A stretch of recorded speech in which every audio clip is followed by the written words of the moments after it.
नमस्कार मंडळी, श्री स्वामी समर्थ. अधिक मास म्हणजेच पुरुषोत्तम मास. हा वर्षातील सर्वात पवित्र आणि शक्तिशाली काळ मानला जातो असं म्हणतात. या महिन्यात केलेले पुण्य अनेक पटींनी वाढतं. पण याच महिन्यात काही चुका अशा असतात ज्या माणसाच्या आयुष्यात नकारात्मक परिणाम निर्माण करू शकतात. विशेषतः खाण्यापिण्याशी संबंधित चुका. आजही अनेक लोक न कळत अशा गोष्टी खातात ज्या धार्मिक मान्यतानुसार अधिक मासात वर्ज्य मानल्या जातात. आणि आश्चर्य म्हणजे त्या दोन्ही गोष्टी जवळपास प्रत्येक घरात बनवतात. मग त्या नेमक्या कोणत्या, त्या का टाळाव्यात आणि त्या खाल्ल्याने कोणते परिणाम होतात असे मानले जाते, हे जाणून घेण्यासाठी व्हिडिओ शेवटपर्यंत नक्की पहा. कारण शेवटी मी तुम्हाला सांगणार आहे अधिक मासात भगवान विष्णूंना सर्वात प्रिय अन्न कोणतं मानलं जातं. नमस्कार मैत्रिणींनो, श्री स्वामी समर्थ मित्रांनो. आजचा दिवस तुम्हाला खूप छान, सुखाचा, आनंदाचा जावो ही स्वामी महाराजांच्या चरणी प्रार्थना करून आजच्या या आपल्या नवीन व्हिडिओला सुरुवात करूया. अधिक मासाचं रहस्य. यंदा 2026 मध्ये अतिशय पवित्र अधिक मास आलेला आहे. धोंडांचा महिना हा भगवान विष्णूंना समर्पित असून हा महिना अत्यंत पवित्र व शुभ मानला जातो. या अधिक मासाला धोंडांचा महिना, मलमास, पुरुषोत्तम मास असं देखील म्हणतात. अधिक महिना, धोंडांचा महिना हा 3 वर्षातून एकदा येतो आणि धोंडांचा महिना ज्या वर्षांमध्ये येतो त्या वर्षी 12 महिने नसून 13 महिन्याचं पूर्ण वर्ष हे पूर्ण होतं. तर यंदा 2026 मध्ये अधिक मास म्हणजेच धोंडांचा महिना 17 मे 2026 वार रविवार या दिवसापासून सुरू झाला आहे आणि समाप्ती 15 जून 2026 वार सोमवार या दिवशी अधिक मासाची समाप्ती होणार आहे. मैत्रिणींनो, आपल्या हिंदू धर्मशास्त्रानुसार अधिक महिन्याला कोणताही स्वामी नसलेला भगवान श्रीहरी विष्णूंची या महिन्याला आपले स्वतःचे नाव देऊन पुरुषोत्तम मास केले आहे. तसेच त्याचे महत्त्व देखील दुपटीने वाढविले आहे. हा धोंडा म्हणजे दगड.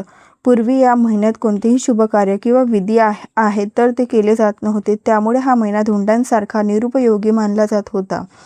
महिन्यात दान करणे हे अत्यंत शुभ आणि पुण्याचं मानलं जातं. आपल्या संपूर्ण महाराष्ट्रामध्ये अनेक भाविक अत्यंत श्रद्धेने हा अधिक मास पाळतात.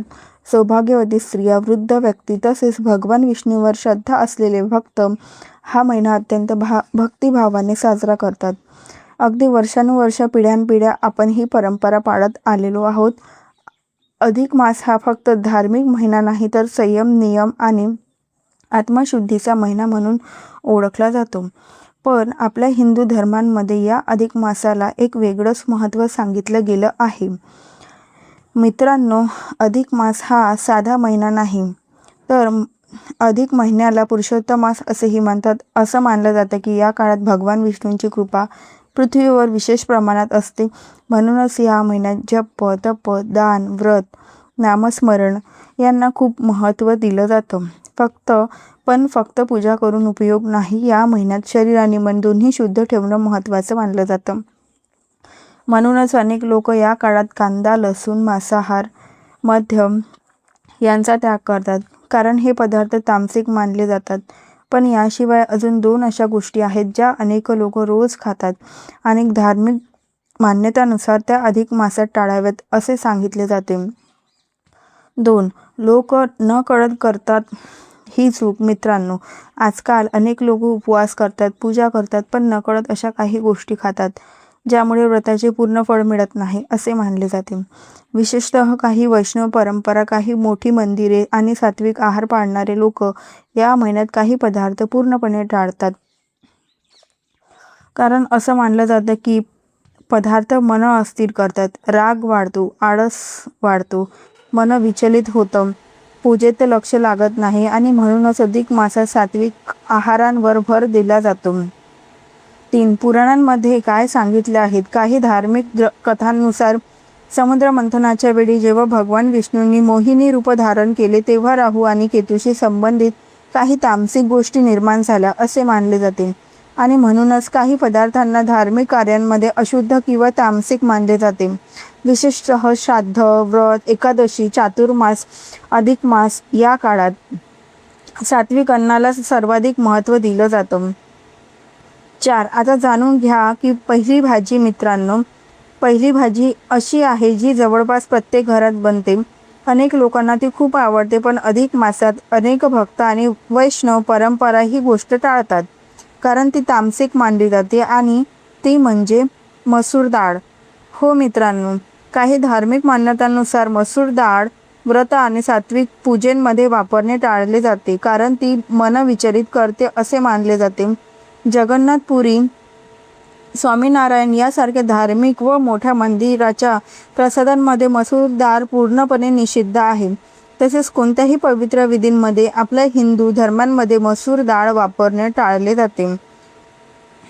ही डाळ पचायला जड असते आणि शरीरातील रक्तप्रवाह वेगाने वाढवते. सात्विक आहार पाळणारे लोक आणि वैष्णव पंथांचे लोक आध्यात्मिक शांतीसाठी मसूर डाळ खाणे टाळतात. 5. दुसरी भाजी. आता दुसरी गोष्ट, भाजी बाजारात सहज मिळते, अनेकांना ती खूप आवडते, पण अधिक मासात ही भाजी टाळण्याची परंपरा अनेक ठिकाणी आहे, कारण ती जड आणि तामसिक मानली जाते. आणि ती भाजी म्हणजे वांगे. हो मित्रांनो, विशेषतः व्रत चातुर्मास आणि अधिक मासात वांग्याचा त्याग अनेक लोक करतात.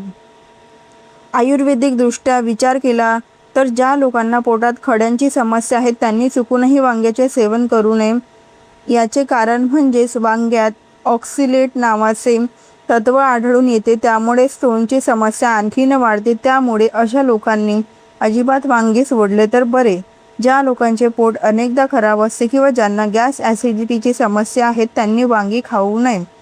त्याचा दुष्परिणाम तुम्हाला भोगावा लागू शकतो. असे केल्याने त्यांच्या पोटांचा त्रास वाढू शकतो व त्यांना रुग्णालयात दाखल करावे लागू शकते. त्यामुळे अधिक मासांमध्ये आपण जपक उपवास करत असतो, त्यामुळे आध्यात्मिक शांतीसाठी अधिक मासांमध्ये वांग्याचा वापर करणे टाळावे.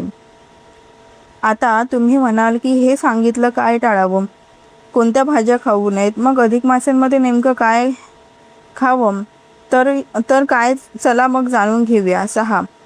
मग अधिक मासात काय खावे मित्रांनो. या महिन्यात शक्यतो हलके आणि सात्विक अन्न घ्यावे, जसे की मूग, दूध, तूप, फळे, खिचडी, तुळशीचे सेवन, साधे घरगुती अन्न.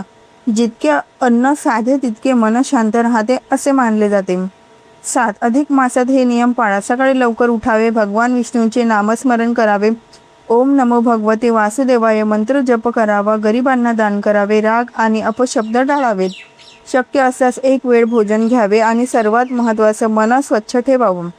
मित्रांनो, अधिक मास हा फक्त व्रताचा महिना नाही तर आत्मशुद्धीचा काळ मानला जातो. या महिन्यात आपण काय खातो, कसे विचार करतो, कसे वागतो यालाही खूप महत्त्व दिलं जातं.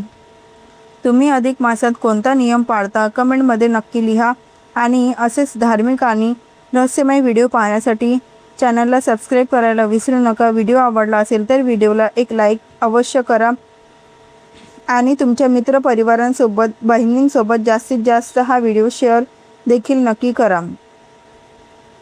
व्हिडिओ पूर्ण पाहिल्याबद्दल अगदी मनापासून तुमची खूप खूप आभारी आहे. धन्यवाद. आणि हो, हाईप देखील नक्की करत जा. धन्यवाद. श्री स्वामी समर्थ. जय जय स्वामी समर्थ.